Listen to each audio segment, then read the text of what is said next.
Good evening and welcome back to Cecilia. I've got a relatively short but significant update for you today. And if there are any strange sound effects in the background, it will probably be because Dido has discovered playing with balls on a tiled floor. However, it's International Cat Day, so I think we'll forgive her for once. Are you ready? Am I ready?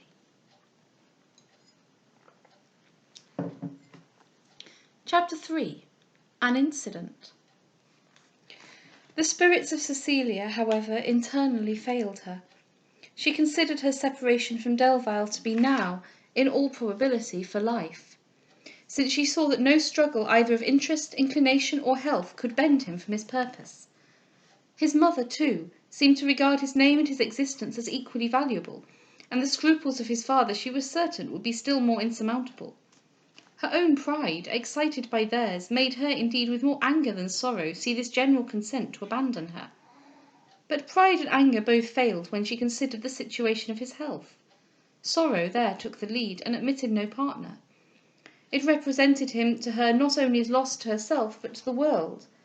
And so sad grew her reflections, and so heavy her heart, that to avoid from Mrs. Charlton observations which pained her, she stole into a summer-house in the garden the moment she had done tea, declining any companion but her affectionate Fidel. Her tenderness and her sorrow found here a romantic consolation, in complaining to him of the absence of his master, his voluntary exile, and her fears for his health, calling upon him to participate in her sorrow, and lamenting that even this little relief would soon be denied her, and that in losing Fidel no vestige of Mortimer but in her own breast would remain. "Go then, dear Fidel," she cried. "Carry back to your master all that nourishes his remembrance. Bid him not love you the less for having some time belonged to Cecilia, but never may his proud heart be fed with the vain glory of knowing how fondly for his sake she has cherished you. Go, dear Fidel, guard him by night and follow him by day, serve him with zeal and love him with fidelity. Oh, that his health were as invincible as his pride! There alone is he vulnerable." Here Fidel, with a loud barking, suddenly sprang away from her, and as she turned her eyes towards the door to see what had thus startled him, she beheld standing there, as if immovable, young Delvile himself. Her astonishment at this sight almost bereft her of her understanding. It appeared to her supernatural, and she rather believed it was his ghost than himself. Fixed in mute wonder, she stood still, though terrified, her eyes almost bursting from their sockets to be satisfied if what they saw was real. Delvile, too, was sometimes speechless. He looked not at her, indeed, with any doubt of her existence, but as if what he had heard was to him as amazing as to her what she saw. At length, however, tormented by the dog, who jumped up to him, licked his hands, and by his rapturous joy forced himself into notice, he was moved to return his caresses, saying, "Yes, dear Fidel, you have a claim indeed to my attention. With the fondest gratitude will I cherish you for ever." At the sound of his voice, Cecilia again began to breathe, and Delvile, having quieted the dog, now entered the summer-house, saying as he advanced, "Is this possible? Am I not a dream? Good God! Is it indeed possible?" The consternation of doubt and astonishment which had seized every faculty of Cecilia now changed into certainty that Delvile indeed was present. All her recollection returned as she listened to this question, and the wild rambling of fancy with which she had incautiously indulged her sorrow, rushing suddenly upon her mind, she felt herself wholly overpowered by consciousness and shame, and sunk almost fainting onto a window-seat.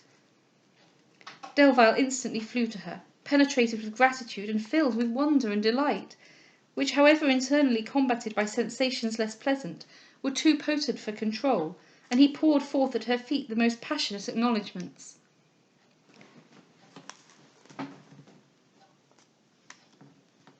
Cecilia, surprised, affected, and trembling with 1,000 emotions, endeavoured to break from him and rise, but eagerly detaining her, "No, loveliest Miss Beverley," he cried, "not thus must we now part. This moment only have I discovered what a treasure I was leaving, and but for Fidel I had quitted it in ignorance for ever." "Indeed," cried Cecilia, in the extremest agitation, Indeed, you may believe me, Fidel is here quite by accident. Lady Honoria took him away. I knew nothing of the matter. She stole him, she sent him. She did everything herself." "Oh, kind Lady Honoria!" cried Delvile, more and more delighted. "How shall I ever thank her? And did she also tell you to caress and to cherish him, to talk to him of his master?" "Oh, heaven!" interrupted Cecilia in an agony of mortification and shame. "To what has my unguarded folly reduced me?" Then endeavouring to break from him, "Leave me, Mr Delvile," she cried, "leave me, or let me pass. Never can I see you more, never bear you again in my sight." "Come, dear Fidel," cried he, still detaining her, "come and plead for your master, come and ask in his name, who now has a proud heart, whose pride now is invincible." "Oh, go!" cried Cecilia, looking away from him while she spoke. "Repeat not these hasty words, if you wish me not to detest myself eternally." "Ever lovely Miss Beverley," cried he more seriously, "why this resentment? Why all this causeless distress? Has not my heart long since been known to you? Have you not witnessed its sufferings and been assured of its tenderness? Why then this untimely reserve, this unabating coldness? Oh, why try to rob me of the felicity you have inadvertently given me, and to sour the happiness of a moment that recompenses such exquisite misery?" "Oh, Mr Delvile!" cried she impatiently, though half softened, "was this honourable or right? To steal upon me thus privately, to listen to me thus secretly?" "You blame me," cried he, "too soon. Your own friend, Mrs Charlton, permitted me to come hither in search of you. Then, indeed, when I heard the sound of your voice, when I heard that voice talk of Fidel, of his master—" "Oh, stop, stop!" cried she, "I cannot support the recollection. There is no punishment indeed which my own indiscretion does not merit, but I shall have sufficient in the bitterness of self-reproach."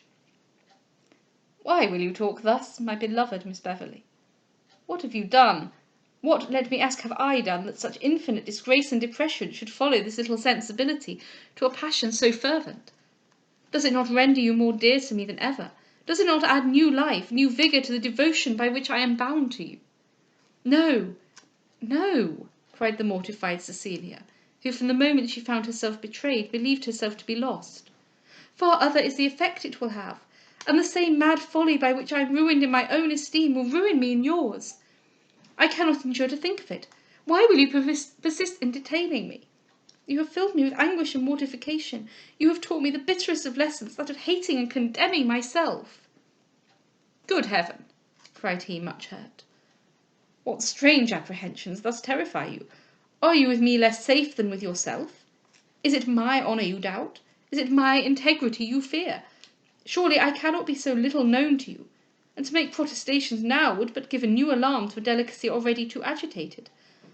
Else would I tell you that more sacred than my life will I hold what I have heard, that the words just now graven on my heart shall remain there to eternity unseen, and that higher than ever, not only in my love but my esteem, is the beautiful speaker." "Ah, no," cried Cecilia with a sigh, "that at least is impossible, for lower than ever is she sunk from deserving it."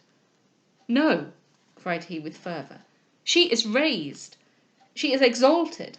I find her more excellent and perfect than I had even dared believe her. I discover new virtues in the spring of every action. I see what I took for indifference was dignity. I perceive what I imagined the most rigid insensibility was nobleness, was propriety, was true greatness of mind." Cecilia was somewhat appeased by this speech, and after a little hesitation she said with a half smile, "Must I thank you for this good nature in seeking to reconcile me with myself, or shall I quarrel with you for flattery in giving me praise you can so little think I merit?" "Ah," cried he, "were I to praise as I think of you, were my language permitted to accord with my opinion of your worth, you would not then simply call me a flatterer, you would tell me I was an idolater, and fear at least for my principles, if not my understanding." "I shall have but little right, however," said Cecilia, again rising, "to arraign your understanding, while I act as if bereft of my own. Now at least let me pass. Indeed you will greatly displease me by any further opposition." "Will you suffer me then to see you early to morrow morning?" No, sir.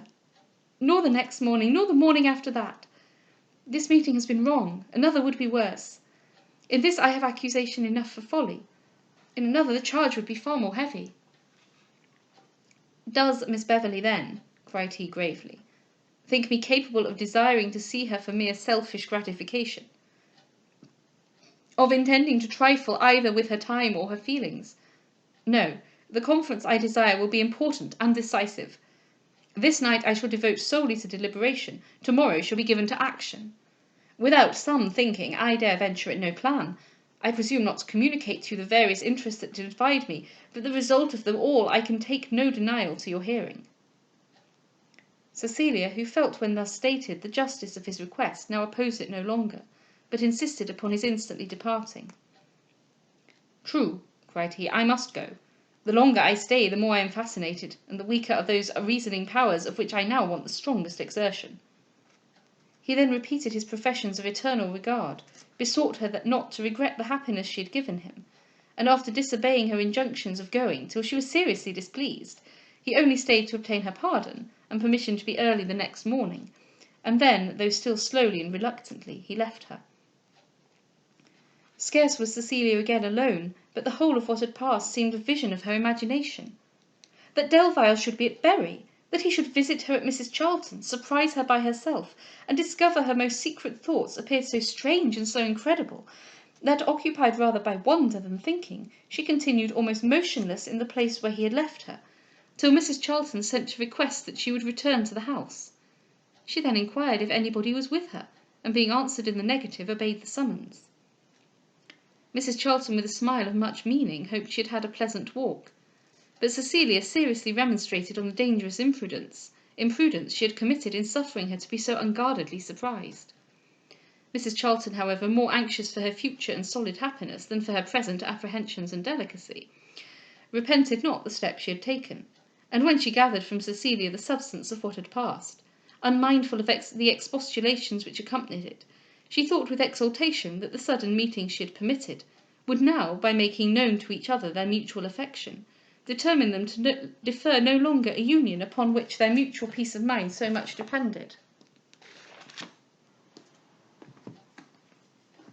And Cecilia, finding she had been thus betrayed designedly, not inadvertently, could hardly reproach her zeal, though she lamented its indiscretion.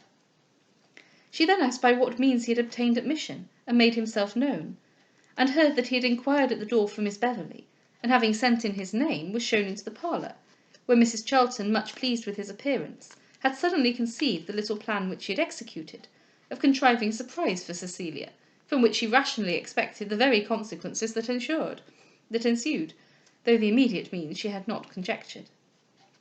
The account was still unsatisfactory to Cecilia, who could frame to herself no possible reason for a visit so extraordinary, and so totally inconsistent with his declarations and resolutions. This, however, was a matter of but little moment, compared with the other subjects to which the interview had given rise. Delvile, upon whom so long, though secretly, her dearest hopes of happiness had rested, was now become acquainted with his power, and knew himself the master of her destiny. He had quitted her avowedly to decide what it should be, since his present subject of deliberation included her fate in his own. The next morning he was to call and acquaint her with his decree, not doubting her concurrence whichever way he resolved. A subjection so undue, and which she could not but consider as disgraceful, both shocked and afflicted her, and the reflection that the man who of all men she preferred was acquainted with her preference, yet hesitated whether to accept or abandon her, mortified and provoked her, alternately, occupied her thoughts the whole night, and kept her from peace and from rest. And I really feel that so much drama was had that although this is a rather shorter episode, I will leave you on tenterhooks as to what the interview in the morning should bring. But I feel like we might be able to have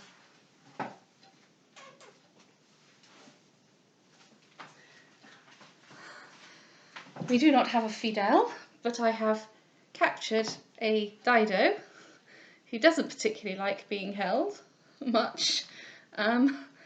So she is not terribly happy to be up here, but it is International Cat Day.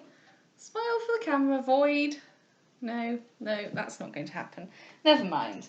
Now that I've completely ruined her opinion of me, I shall wish you good night.